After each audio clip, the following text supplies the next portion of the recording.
Hello everybody, how you doing this wonderful Friday?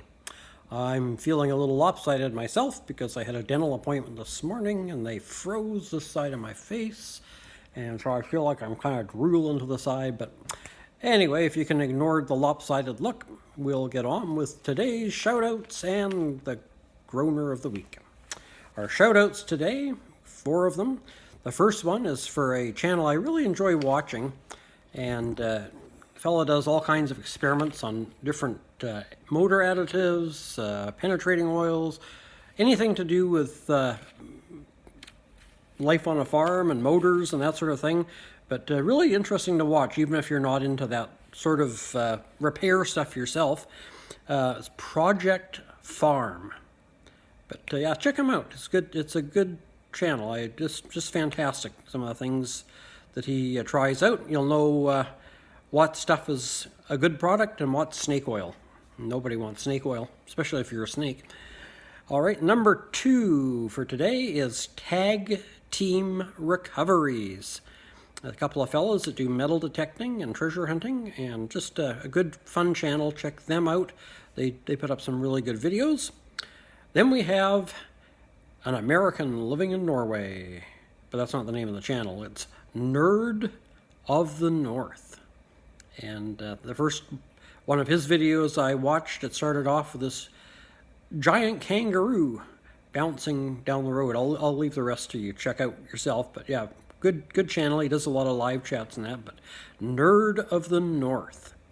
And last but not least is The Wyatt Life. A really nice channel. They just had the young couple that does it. They have a young boy and just recently had another little baby added to their family. So congratulations on your new arrival there, The Wyatt Life. But to check their channel out. He does fishing and all sorts of things. Just a really fun channel. So check out The Wyatt Life. That's W-Y-A-T-T. So Wyatt Life. Alrighty. The groaner of the day. I'll keep this short and sweet. A pastor in a small town decided to clean out his shed. So he's digging around and they're pulling out stuff. And one of the things he pulls out is his push mower. It's the old reel type, you know, the kind that you push by the sweat of your brow, no motor, no nothing. So he sets that aside and thinks, oh, one of these days I should get a power mower. Doesn't think any more of it. Well, finally, as he gets towards the back of the shed, he finds his old bicycle that he hasn't ridden for years. And it's dusty and dirty, but the tires are flat, but overall it's not in too bad a shape. But he thinks to himself, well, who am I kidding? I'll never ride that again. So he puts it out as well. Starts putting everything back in the shed and organizes that and throws out some garbage that's collected in there. There's a few bags of old fertilizer that have gone into a lump and, you know, things like that you keep with good intentions but never get around to using. So all that goes in the garbage can.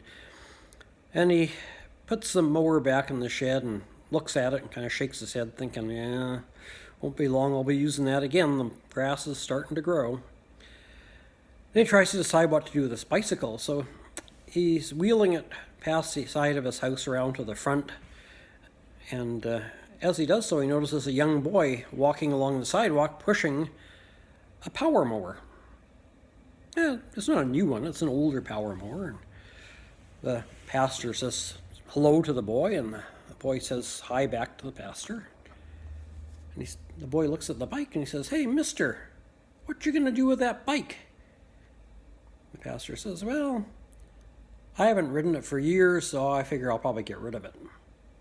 The boy says, tell you what, I'll trade you my mower for that bike. I don't have a bike, and I'm tired of this old mower. The pastor thinks about it and says, well, I don't really like using that old manual mower, so it seems like it would be a good deal. So he says to the young man, he says, young lad, he says, does that mower run? Oh, yes, sir, the mower runs really good.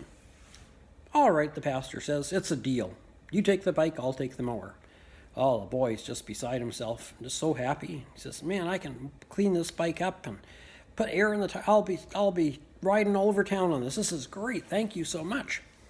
And And the pastor looks at the mower and looks at his lawn and thinks, well, no time like the present. He says to the young lad, is there gas in the mower? Yes, sir. He said, I filled it up just before I started down the street. And this is your mower to give away. Yes, sir. My daddy gave it to me. Told me I could earn some pocket money to buy a bike. But this worked better. And the pastor said, well, that's good. So he says, well, let me get it started up here and I'll mow my lawn. So he sets the throttle to the right place and he pulls the lever, pulls the cord, the starting cord. And the engine turns over, putters, and a little bit of smoke comes out the exhaust, but it doesn't start. Yeah, that's nothing unusual. So he pulls it again. Well, after he pulled it about 9 times and the thing's going but won't start, he looks at the boy and says, I thought you said this mower starts and runs. The boy says, oh yeah, it does. But he says you have to cuss and swear at it and kick it a few times first, and then it'll start right up. And the pastor says, son, I haven't cussed and sworn for a good 40 years. And the boy looks at him and says, well, sir, you keep pulling that string and it'll come right back to you. Oh, that was a bad one. Okay. Anyway, you guys have a great weekend. We'll see you Tuesday for the baking. And I look forward to doing something. I haven't decided exactly what yet. I got a couple ideas in my mind of what I might do, but I won't tell you. You'll have to tune in and see. And I was surprised because last Tuesday when I did my video, I sang and had actually one of my viewers request more singing. So I'll count the number of thumbs up on this video, and if there's enough of them, maybe I might sing another song, but I don't know. She thought it was good, I guess, and somebody else said I had a good voice. Kind of surprised me, but oh well. Just to tell you, I had a choral director once that told me that I had a good voice, except I was out of tune with the piano. I was singing in the cracks between the keys. I'll leave that to you to decipher. Alrighty, have a great weekend, stay safe, and God bless. Bye-bye, my friends.